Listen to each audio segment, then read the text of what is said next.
You are listening to the Game Like Training podcast, where we talk about golf practice, golf learning, golf psychology, the PGA Tour, college golf, and all things golf. On this show, we're going to be sharing thoughts, different beliefs, different strategies, all with one goal of helping coaches teach better or golfers play better. Hi, I'm one of your hosts, Eric Zeigel, and today, excited about the show. And I'm your co-host, Iain Highfield, and to get started, I just want to say we love golf and we love helping people. And it's that combined that has driven us to create this podcast. There's so much good information out there. We believe it's our responsibility to share that information with as many people as we can. And if we're going to talk good information, today's guest, it's not just good information, it's groundbreaking information. Yeah. So I'm super excited to be able to bring you Adrian Quevedo from AHPI. Adrian, how are you, buddy? I'm good, Ian. How are you guys doing today? Awesome, really good, really good. All the better for seeing yourself and rekindling an old friendship. That's right. Yeah, we've known each other for a little while now, and I'm pretty impressed with what you guys have done with your platform here. So I'm happy to be on. I appreciate the time and the attention. Well, thanks for coming on. You know, we really are with this podcast. We're trying to push the world of golf forward. As human beings, we tend to seek out comfort from time to time. And we've noticed that sometimes golf coaches like to maybe do what they've always done, and golfers like to practice what they've always practiced. So there's no doubt that your information is extremely innovative, and we really want to share it and get it out in the golf world. So if you can explain who you are and what it is you do, I think that would be a great start to the podcast. Sure. Yeah. So happy to do that. So I've been doing neurofeedback now for right around 20 years. My background's in mental health, so my degrees in undergraduate and graduate degrees are in clinical psychology. So I have a pretty good foundation of how the brain operates and how we interact with the environment, socially, emotionally, cognitively, all the wonderful things that that education brings. So about right around 20 years ago, I was in a neuropsychology class, and the professor was talking about brain waves and brain function. And I knew very early on that I wanted to know more about the brain and how it operates, how it works. And he invited a group of us to come to his office at his private practice to see this equipment that he had that recorded brain waves. And the second I walked into the room where somebody was hooked up with all these wires and sensors on their head, and they flipped the switch, and there was 19 lines going across the screen, and I immediately was hooked, and I knew that I wanted to know what every single one of those lines meant.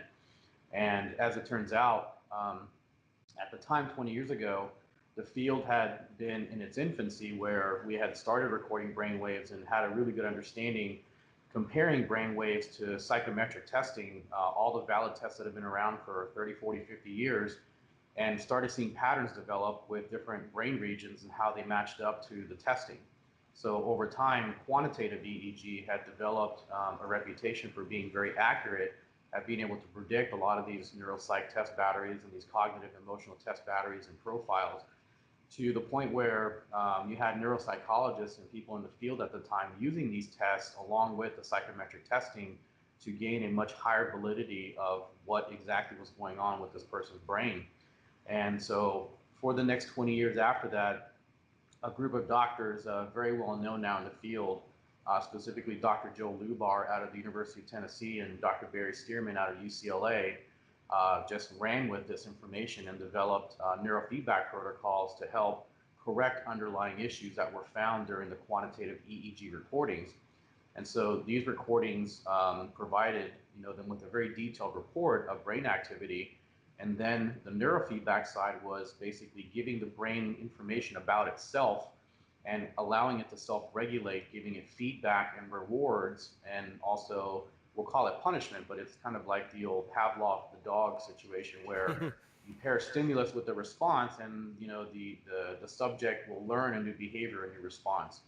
And so that's kind of where neurofeedback got its birth. And over the years, the research and the articles have just become so robust that we've had a significant amount of information come out of the major universities and major facilities, and funding just took off. And now we're here, 20 years later with the ability to literally peel the brain back to the core using three-dimensional imaging models that allow us to really get inside of the brain and dissect, the areas and the function of each one of these areas, and how it relates to everything from your emotions, your cognition, your performance, working with professional athletes to junior amateurs, and then, children with attention deficit disorder, children with autism spectrum disorder. So it's gotten a very big, clinical foundation that is now spread into the world of golf. And that's why we're here today, to kind of discuss that a little bit in detail. Awesome. So, Adrian, in my time at Bishopsgate, I was fortunate enough that our paths crossed, and I was put through this process. Right. So for the people that are listening to us, so they can have a picture in their mind of how this works, can you explain the process that you put me through, and then maybe from a scientific standpoint, how that helped? And then I'll actually share my personal experience. Sure. Yeah, I'd be happy to. So the process is, it's a two-part process. The first part is we collect the brain waves using a cap that has 19 sensors built into it. The sensors record simultaneously and get a data point on each one of the areas. Then the information is run through a database system that gives us a very detailed report about the individual versus a very standardized clinical population and a research population as well too. So we get a lot of really good information on both ends. Then the individual is brought back in for the training sessions, which is the neurofeedback part of our neurologics program. So individual will sit in front of a computer screen, and that computer screen will display a movie, a show, something on Netflix, Amazon TV, whatever the individual wants to watch. And the monitor is connected to a laptop that has the amplifier and the software that's running the neurofeedback software. And the most basic way to explain this is that as you're watching the movie or the show, whatever you decide that you're going to watch, the software is monitoring your brainwave activity and giving you feedback about when the brain is performing better or when it's not performing as well as it should. And that comes by way of the screen brightening and darkening. So when your brain is performing the task that we ask it to do, the screen will brighten up and will be understood by the brain as a reward. And when the screen darkens, the brain will learn that that is essentially a punishment, and the brain will try to avoid the dark screen and try to maintain the brightness on the screen. Now, the beauty of it is that the brain has the ability to understand that it's being presented a mirror image of itself and how it's being trained if you give it enough time. So over the period of the first 4 or 5 sessions, the brain is literally learning to understand that it's itself that's being trained. And once it does that, it begins to manipulate and change the brainwave patterns to support the brightness on the screen. And so the amazing part from a scientific and cognitive emotional standpoint of view is that the brain learns to adjust these frequencies to be able to maintain the brightness on the screen. And as a byproduct, it's improving its efficiency factor by leaps and bounds over such a short amount of time that we see symptomology and function and performance and efficiency factors just explode in a very short amount of time. So that's the general basis of how the neurofeedback works. And then once the individual learns how to process information and the brain recognizes itself, we're able to move the senses around different locations and continue to train the brain in different regions that are involved in function. Awesome. So I tried to explain this to Eric. Yeah. I don't know if I did as good a job as you. I basically explained, okay, Eric, this is what Adrian did with me when I went through it at Bishopsgate, because I think it's important as a coach that, when you're in charge of a student's blueprint or development, that you have an understanding of what they're about to go through. So, golf coaches that still play golf and try and compete, I think that's great. I was director of mental performance, so if we're going to put something into the mental program, I really should experience it and understand what it is that the students are going to go through. So I tried to explain that to Eric. I don't think I did as good a job. Do you have a clear picture now? Yeah, that was much clearer than how you explained it. That makes sense. I think little practice over the years, so I've got a new analogy for you too, which is wonderful. I just figured this out the other day, if you can believe that. Um, I was trying to talk with a parent about how this brightening and darkening of the screen works, because we get people sometimes that get frustrated because the screen's dark. And the way I explained it was that you're literally dangling a carrot in front of this person, and they'll never be able to reach the carrot because the brain has the ability to recognize that once it's achieved the task, it's done, it gives up. So if we present a bright screen 100% of the time, the brain doesn't recognize and understand that it's being asked to do something else. So when the reward rates that we set are inputted into the software, we literally give the brain a 20% challenge at all times. So if you're dangling a carrot in front of somebody and they're running and they start to run faster, as long as we keep that carrot at a distance that the person cannot reach, the person will always try to attain that carrot. And so by doing that, we entice the brain to always try harder. So even if you're having a bad day, and analogy wise, if you're walking that day, the carrot is still going to be 20% away from you. You're always trying to grab it. If you're sprinting, the carrot's still going to be 20% further away from you. You're always going to be sprinting, try to sprint faster to get to it. So that keeps the brain interested, and that's how we manage, the ability to keep people entertained and involved in the process for such a long period of time. Because most of the time these neurologic sessions, they're 30 minutes long, but at the same time, you're looking to get to around 30 to 40 sessions of this. So you're looking at training the brain for roughly about 15 hours, which is, how many things can you do in 15 hours to master something? And the answer is very few. So as a talk therapist, when I did this, I would be very frustrated because it would take me 6 months to get somewhere with somebody versus 15 hours doing neurofeedback with somebody. It was a complete night and day difference, clinically speaking. Well, I'm gonna try to phrase this the best way I can. I'm definitely not an expert in this area. So if this is, if I'm understanding correctly, you're trying to, train the brain to work more effectively. Is that correct? Right.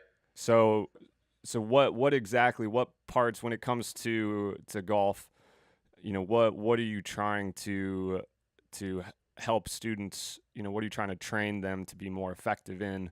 I mean, this is the meat of the conversation, really, because every part of the brain has a specific job and a task. And in golf, the brain has a specific task and a job in order to make good, clean contact, to maintain good position, to have good awareness, body awareness, emotional awareness. All those things are tied into different networks in the brain. So, the attentional networks are mainly in the frontal lobe, and they receive information from the different periphery and the sensory areas. So each one of these areas of the brain has a specific operating frequency for a specific task. It fluctuates and moves in and out of different frequencies to perform different things. So our frequencies are different in each part of the brain when we're sleeping versus when we're driving versus when we're sitting still doing nothing. Even when we're sitting in an upright position with our eyes closed, the brain patterns look completely different when your eyes are open versus when your eyes are closed. So it's that intricate and that detailed. So when it comes to golf, your ability to maintain attention, to be able to observe and take information in, and to process that information accurately without any of the outside disruptions taking place, like crowd noise, wind blowing, birds chirping, squirrels running across your visual field. I mean, anything that can interrupt that process is all dictated by the frequencies and how well these channels of communication are open and closed to the attentional networks.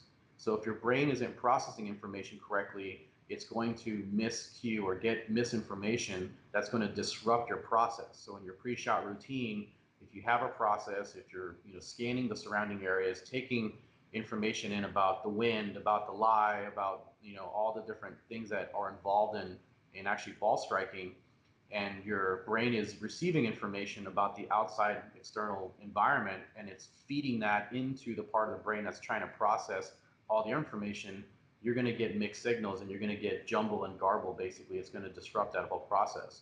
So by being able to look at each individual area as an individual part of the brain, and then relating it to the different networks and how they interact, we're able to process and analyze all the different pieces and find out which ones statistically are the ones that are the highest out of norm and address those first. And by doing that, a lot of times it's like a clog in the drain. We don't really know where the clog is. And because the brain receives information in both afferent and efferent pathways, which are pathways that come to and from different parts of the brain, we can uncover where the clog in the drain is and be able to essentially, get in there and remove it and let the flow of information happen in its due process with fine detail, attention, concentration, and then execution in the whole process. So it's very, very intricate. Yeah. Wow. No, that's incredible. Yeah. It sounds a little bit like, are you trying to help students kind of get into flow? Is that kind of safe to say? Is that the goal of this? So I mean, we live in an environment where everything is in a sequence. So we get up in the morning, we brush our teeth, we get in the car, we drive. We don't get up in the morning and show up at work automatically. There's a process to that. So in the brain, in order for the brain to be able to execute a golf swing, you have to maintain body awareness, you have to maintain, mental acuity, you have to be able to process all this information. And if any one of these little pieces is out of place, then you get a lot, Iain and I used to talk about this all the time with muscle impediment, and that if you're in the middle of a backswing, you get an intrusive thought that comes in, that changes the whole dynamic of how your muscles are going to respond, because you're flipping from this sympathetic to parasympathetic system mode, and that creates muscle tension, and that can totally throw off the trajectory of trying to shallow a swing, because we all know that the only way to do that is to relax and let loose a little bit and make the golf swing more fluid. But if your muscles are tight and you don't have that ability to maintain that fluidity, then your golf swing is going to be garbage. And that's what we see with our golfers when we're working with them before and after when we do our sessions. And I just want to point out real quick, a lot of people ask about how neurofeedback works, and we're not putting anything in. So this isn't shock therapy, this isn't invasive, this is very, very much listening to the brain and it telling us what's going on and us being able to alter by feedback mechanisms. So that's, I just wanted to make sure I cover that. I always forget to, and people always ask, is this brain, are we shocking the brain? What are we doing to it? Oh yeah, that's that guy. That's that guy who goes around electrocuting professional golfers' heads. This is not that. No, that's awesome. So, Adrian, from my personal experience, with regards to golf, I can't really speak about it from regards to golf. I play golf a bit. I'm not a good golfer like Eric. I like to say I'm like a 78, 79 shooter, but that's only because I don't want to say I'm an 80 shooter. So from a golf standpoint, I did these 10 sessions with you, I think in like 10 weeks. And from a golf standpoint, I can't really comment. I probably didn't play enough, don't have a big sample size. But personally, in my own life, there was a different level of clarity about what I'm doing. So I like to write task lists. And what I'll do often is I'll write a list of tasks, and then I'll see the list at the end of the day, and I haven't ticked any of them off, but I have been doing them. It's just been a little disorganized. Or I could go to the shop to buy something, and I'd be like, oh, what did I need again? I can't remember. Or, okay, I'm going to phone this person on my phone, and before I know it, I'm down that rabbit hole of being on Facebook, and I've not phoned this person, and 15 minutes has gone by. So that, you got derailed, right? Yeah, I got derailed a lot in my personal and professional life because of, I think you very accurately when you say this clutter that goes on. And I almost found myself searching in my brain, where was that thing that I wanted? There's no doubt. Whether this is placebo, whether it's the neurofeedback working, whether it's a combination of both, for me personally, it's not irrelevant, but it's not of as much importance as people think, because I was clear. I was rifling through my task list. I was better professionally. Personally, when I wanted to phone someone or message someone, I did it. I didn't get derailed. I didn't get sidetracked. I had a very, very positive experience from the 10 sessions that I went through with you. And I can 100% see how that would transfer into golf. I can see how that clarity would help someone go through that pre-shot routine with more conviction, more focus. I can see how it would help them shut out external distractions and internal distractions. Correct. I can see how imagery visualization could be enhanced. Am I correct with all of those things that I'm saying relating to the pre-shot routine and the golfer? 100%. And it very, very simply put, each part of the brain having a specific job and task and working in unison, if your visual processing areas are not tuned into the right frequencies, you're not going to be able to spend that time visualizing that shot. Same thing with information organization problems and gathering information and actually being able to shift from one task to another. These are all different parts of the brain that are involved in executing these tasks. So your ability to be able to concentrate better is strictly related to how the brain filters and processes information. And one of the things that a lot of people don't really know is that the brain spends about 80% of its energy putting the brakes on. And if it didn't, then we'd all be schizophrenic. So there's regulatory, inhibitory things in the brain that are involved in putting the brakes on. One of the things is putting the brakes on the sensory areas that are processing external stimuli. When you're internally focused on a task and those brakes are not put on the areas that are supposed to be processing the external things, then everything is let through. So the bouncer is not just letting everybody into the party and then it's chaos. So these specific areas of the brain and their functions are related to how the frequencies are related to one another in fast and slow. So you have fast frequencies and you have slow frequencies. The fast frequencies are excitatory, the slow frequencies are inhibitory. And there's a balance that typically has to happen in order for each area to be operating at its optimal levels based off of the hundreds of thousands of brain maps we've done over 30, 40, 50 years. We know that specific patterns are more conducive to concentration. Other patterns are more conducive to visualization and imagery. Other patterns are more conducive to fight or flight. And if all of these patterns are not equally distributed according to the specific task, then we see dysregulation and dysfunction. And so what you experienced was a regulation of these specific patterns where you had just enough gas and just enough clutch when you're shifting gears that you weren't clunking the gears and you weren't over revving the engine, and it was smooth transitions from one thing to another. And in the science and in the actual data, we can see when the brain goes from this sharing information of different brain regions to then the brain regions individually processing. So it's a waxing and waning of sharing information at the local level and then sharing all the information globally. And these patterns have to be in key frequencies in order to be able to do that. And that's what we see a lot with our golfers that are struggling, and the coaches as well too. They're struggling to teach the players on how to visualize these things. Getting a brain map on each individual player is such a valuable thing, in my opinion, for coaches.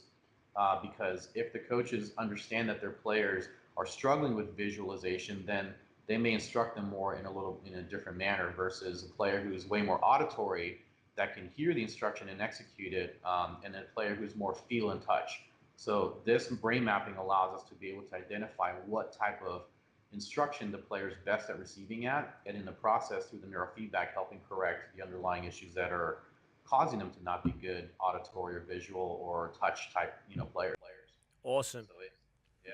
So what we're going to do, Adrian, I remember at Bishopsgate you had this incredible diagram of the brain and you broke it down into sections when you were giving some student education and coach education. I think I really like to put a lot of work on Ramel. Every Monday I promise that I'm not going to, and then by Friday he has all of these extra graphics and stuff. So what I'm going to do is I'm going to try and get him to put some B-roll footage of you doing the coaching and these diagrams. So when you watch this on YouTube, if you're listening on SoundCloud or iTunes, potentially jump across to our YouTube channel and we'll give you visuals of what you're talking about. So me, you, and Ramel, once this podcast finished, we'll work out how we're going to do that. Okay. But the graphics and presentations that you used to have, they were great. And also, I watched you on the Golf Channel. So firstly, congratulations for getting on the Golf Channel. I think that's huge. Congratulations to the Golf Channel for covering something like this. We at Game Like Training, we're really into how people practice and how people think. And it's great to see major companies like the Golf Channel also starting to cover this. So I watched when you were talking about Bryson DeChambeau and his experience with neurofeedback. Can you give us a case study or a success story and make it, real practical for the coaches and the golfers that are listening, so they can understand what it doesn't necessarily have to be Bryson. You might be bored of talking about his by now. If you have a personal one, or maybe you want to do a couple, but a couple of to finish off the podcast, a couple of case studies of players or athletes or people where it's taken them from here to here and how that happened. Yeah, I'd be happy to. And so just real quick, it was funny because it was my first time. It's a rookie mistake on the Golf Channel and mixing up sympathetic and parasympathetic modes. And I begged them to go in and to edit that out, but it's okay. I call it a rookie mistake. But to clarify, what Bryson was talking about, in the sympathetic mode, that's your fight or flight. Parasympathetic is the healing state that the brain goes into and the body goes into, where everything is in what's called homeostasis. So just want to clarify, I'm not a quack, and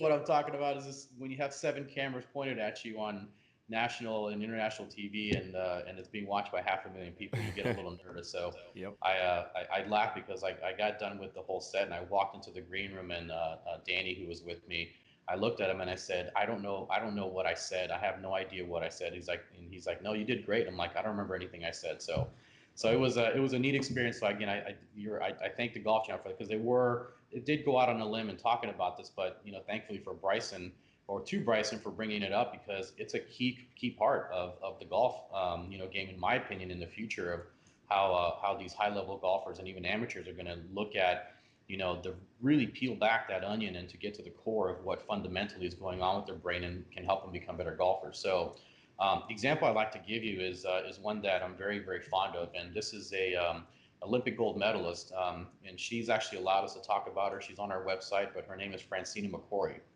Francina is a 200-meter sprinter who is very decorated. She's won gold medals in Rio and in London. Actually, she won gold medals in the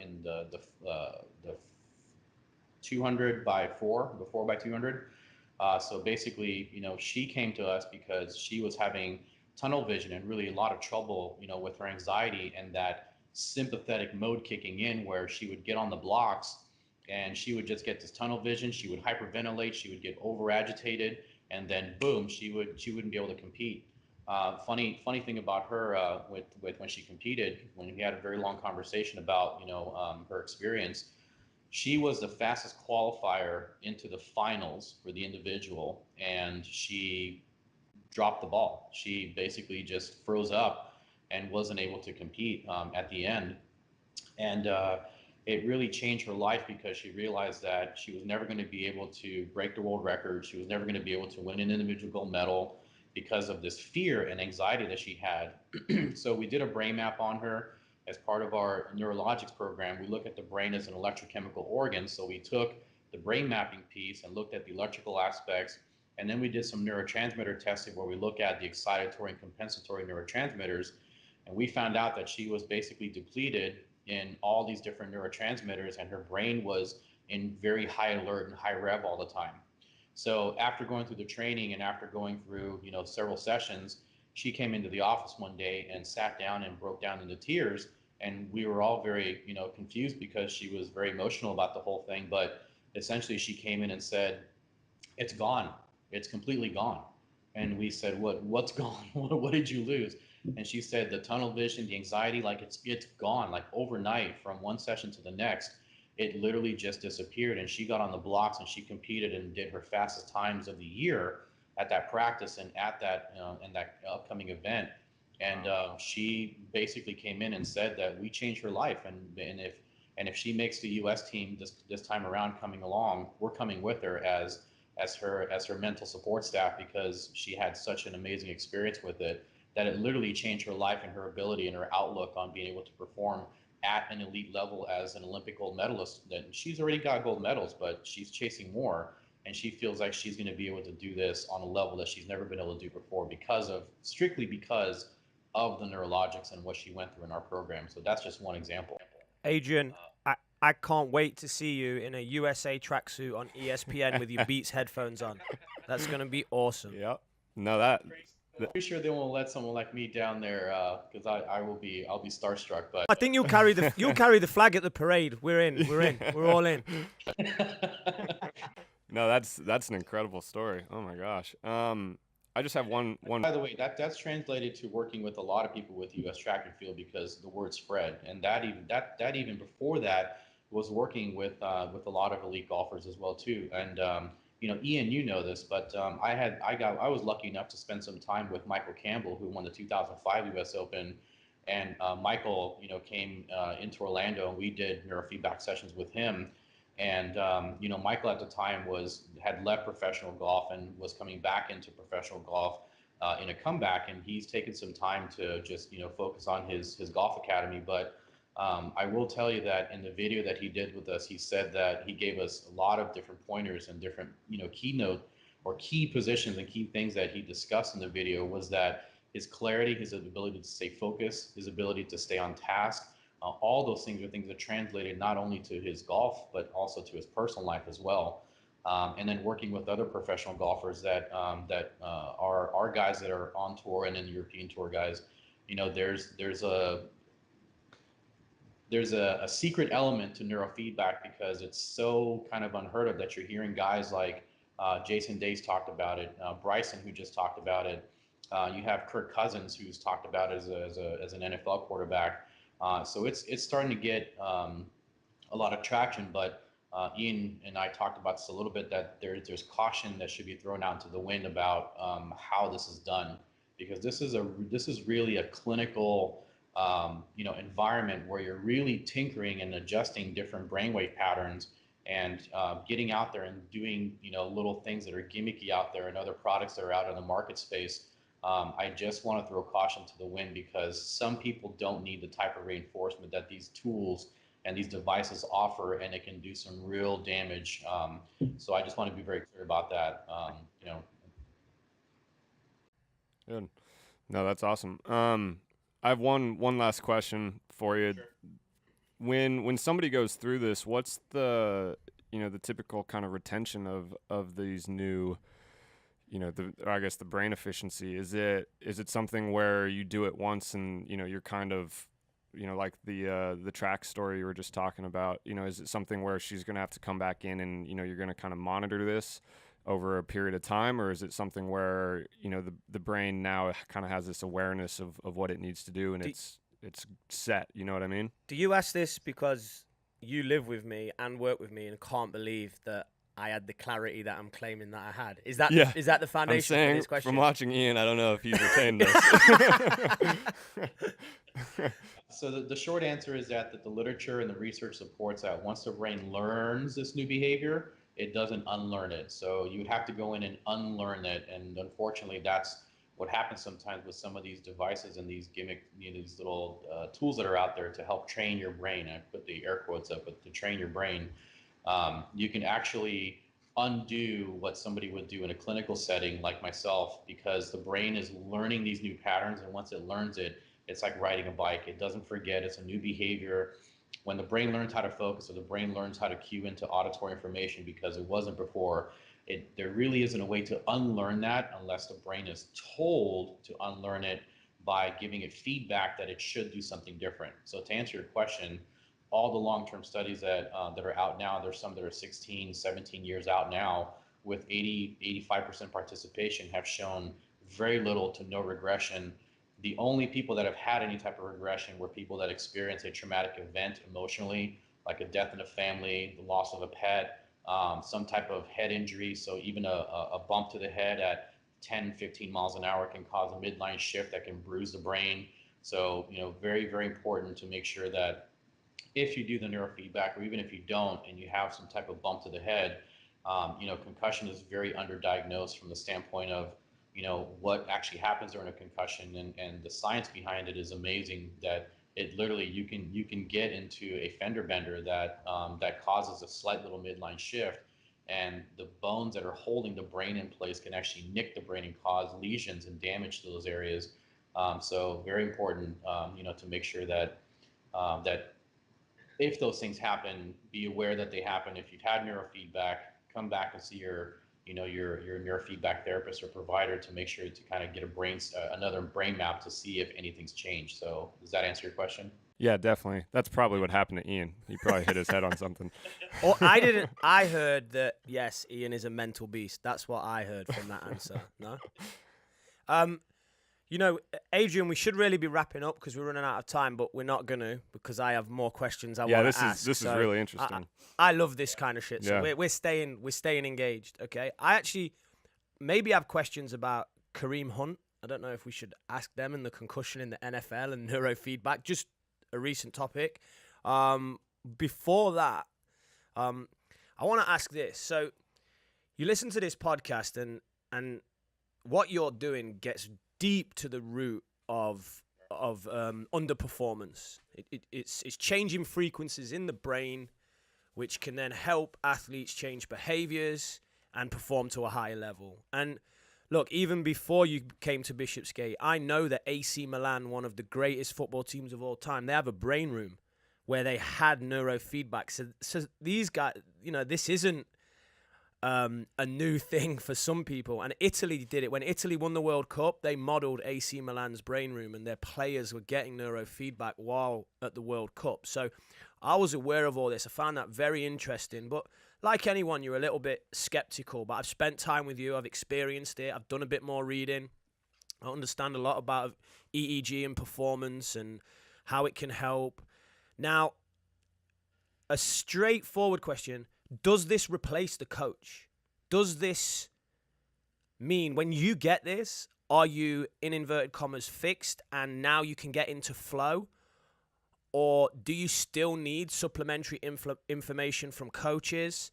And also, can people train this without neurofeedback? I'm of the belief that potentially X Games athletes and extreme athletes like the Red Bull divers, they get in these states through their training. If you read the book, The Rise of Superman, and if you read the book Flow by Mihai Csikszentmihalyi, I probably butchered his crazy name. last name. Yeah, that was a good attempt. You can, according to those books, you can train yourself without neurofeedback to do this. So are you just accelerating the process? Are you replacing the coach? Like, just give me your, when you come in as part of a team, what is your role? That's what I'm really interested in. It's a 1,000% complementary. This is in no way, even in the clinical environment, this is not meant to replace, things like behavior modification, behavior therapy, cognitive emotional behavioral therapy. This is not that. What this is this is the most effective way I've ever seen to be able to correct underlying issues that are affecting progress. So if you are struggling with your coaches or you're struggling with your performance, what is the reason? And this is one of the main things that helps uncover that.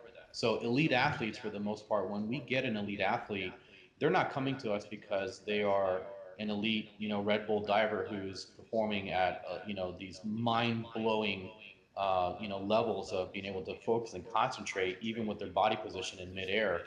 That's a highly functioning brain.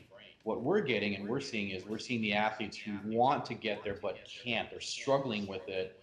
And the things that they've done, the coaches have influenced them as much as they can, and they're just not getting it. Whether it's that clog in the drain we talked about with the inability to process information at a high level, this is meant to essentially uncover where that issue is. So kind of like when you take your car to the dealership and the check engine light's on, most people come to us because they have a check engine light that has come on. So whether it's they can't process, they're having trouble with retaining memory, auditory information, visual information, attention and sequencing, all the different things that pertain to elite function, these are the people that are coming to us. It makes a big difference when we get people that are coming in that are already very high functioning and want to just fine tune and improve on some things, whether it's extend their ability to sustain attention for longer periods of time. We get a lot of people like that. But the elite people that are out there performing at high levels, they would use neurofeedback just to kind of enhance what they already have. But the amateur golfer who can't break 80 would come to us because they just can't visualize that shot. One of the key things, in my opinion, in golf is being able to visualize a shot, not just from the perspective of seeing yourself hit it, but to be able to watch yourself in your mind's eye, to be able to create the shot, hit the shot, and then watch ball flight in that environment. Because I get one of the first drills that I do with the player on a range is I take a stopwatch and I tell them, go ahead and hit an imaginary shot with a 7-iron. What's your 7-iron distance? And imagine hitting a 7-iron shot, and then have them hit, the ground without a ball, and then to tell me when the ball lands and when the ball comes to a dead stop. If you time them before they do neurofeedback or they do any of these visualization things, they're counting like 3.5 seconds, and then they're saying the ball hit, the ball's rolled, the ball stopped. When in reality, we know that ball flight, for a 7-iron, can go upwards of 6, 7, 8 seconds or less than that. But these people are not able to visualize that in real time because the brain doesn't have the ability to do that. And by just getting their brain to be able to visualize that and better in real time in their mind, we know that the brain doesn't know the difference between what it sees and what it actually does, because the same neural circuits fire. So if you can literally, I call it cheating, because if you can get your visualization down to real time, you can get up there and hit that same ball 4 or 5 times before you actually physically hit it in the physical realm or physical space, and be able to execute a much better shot. And I've seen this happen, and the excitement that I get from the golfers when they turn around and look at me, when they go, I've never hit a ball like that. I've never visualized a ball that well before I started doing this. And that to them, it's like Christmas to them. You see their faces, and I wish I could take photographs of them turning around, and just the look on their face is just, it's amazing. Yeah, I love that. The motor imagery stuff is just overlooked. It's so important if you want to try and refine a motor skill or execute a motor skill. And on our site, there's a lot of information from Dr. Tim Lee, who's just one of the greatest guys you can meet and just one of the smartest motor learning experts. And he's just backing up exactly what you've said. So I think... Just again, to answer your question, this is not meant to replace a coach. This is not meant to replace a routine. This is not meant to replace, a mental performance person that's coming in to work with you. It's meant to enhance that process, because adaptation and acceptance and the ability to integrate and assimilate the information that you're being taught is completely dependent on your brain's ability to absorb that and put it into long-term memory, and then to re-execute it exactly the way that it was learned. And all of that is tied into 2 key factors, which is your cognition and your emotions. So if your emotions or your cognition are off, these neural circuits, specifically what Bryson talked about in the sympathetic versus parasympathetic, if you're mainly in a sympathetic nervous system mode where you're in that fight or flight mode, all the training and all the instruction in the world is going to go out the door, because it's and you've probably read about this a little bit, Ian, but it's called the HPA axis. It's the hypothalamus pituitary adrenal axis. And these are signals and things in the brain that trigger all these different brain regions and all these different things to either shut down or become active. And when your hypothalamus triggers and sends information down to the pituitary to signal and trigger adrenaline, the cortex is not really efficiently processing information, because now we're using that reptilian brain that is the fight or flight mode, which Iain talks about this in a lot of his work as the chimp. That chimp has zero ability to really process and override these innate human features of anxiety and to fight or flight. If you're in the middle of your backswing and your sympathetic mode is on, forget it. Like you're just not gonna be able to do that. So again, this is all meant to complement, what a coach is doing and what your training is involved in. So I can't express that any more than to make sure that this is not meant to threaten anybody's job in mental performance and mental health, or in performance and in coaching. It's meant to enhance it. And that, let's just say, I knew that it was a leading question. So for coaches listening, if you're part of an academy, when Adrian came in to Bishopsgate, you did a phenomenal job. If you're part of a high performance team and you're interested in neurofeedback, then hopefully they reach out to you off the back of this podcast. And we'll put some surrounding content as well, Adrian, for people that like to read. We'll write a few blogs. You can contribute to a couple, and hopefully we can get a nice package put together on your company, on what neurofeedback is, and a couple of case studies, and also a little bit about how it works and interacts with the brain. But it's we could talk all day, but my battery on my computer is about to run out, so potentially we're gonna have to wrap up. Do you want to add anything about websites, where people can find you, Twitter handles, whatever it might be? Yeah, so we're very easy to find online at ahpinstitute.com. Facebook, Twitter handles, pretty much the same thing, just ahpinstitute.com.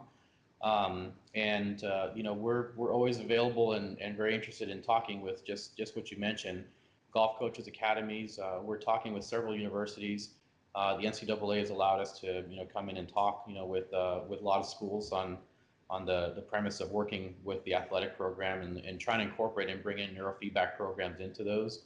A lot of the high performance academies out there where we've been talking with a lot of things with U.S. Olympics and national teams and things like that. So we're very capable and able to to integrate our offering into just about any facility from anywhere in the world. So we've moved up into that realm to be able to help, and again, super happy to have been on here with you guys and talk about this. I could do it all day long, and I know you could too, so I appreciate the time. It's fascinating. Yeah, no, thanks for your time. That was really awesome. I really enjoyed that. Yeah. Cool. Well, to keep up to date with anything going on here at GLT, make sure you visit our website, gltgolf.com. In the top right corner there, we do have a subscribe button. Put in your email address, and you will receive our weekly update on podcasts or free downloads, educational courses, anything that's coming out. So make sure you check that out. We're also on social media, Twitter at GLT Golf, Facebook Game Like Training Golf, also on Instagram GL Training Golf. Everything we publish gets put out in some shape or form throughout one of these platforms. Also almost forgot, make sure you subscribe to our YouTube channel, Game Like Training Golf. That's where you can watch this podcast and see some of the diagrams and stuff Iain was talking about. Iain, this was awesome. Really enjoyed this. Yeah, me too. Yeah, Adrian, thanks for your time. That was an incredible conversation, man. Appreciate you guys. Thanks so much. Thanks, Adrian.